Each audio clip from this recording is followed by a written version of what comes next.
সদর মোহাম্মদ সাইদুর রহমান, উপস্থিত আছেন জেলা মৎস্য কর্মকর্তা মোহাম্মদ জাকির হোসেন।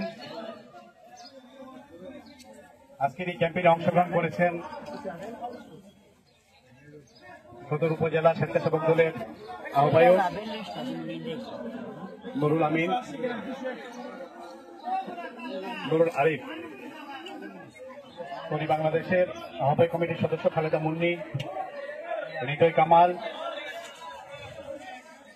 আছেন রোটারিয়ান আশিকুর রহমান, জাকির মিয়া, বিআইডব্লিউটি এর আলামিন ভাই,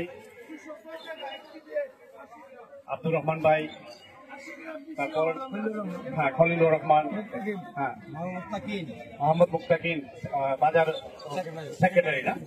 আমরা আজকে সকলকে এখানে সম্পৃক্ত করার চেষ্টা করেছি।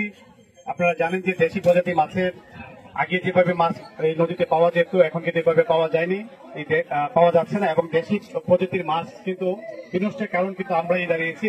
নদী দখল, দূষণ, তারপর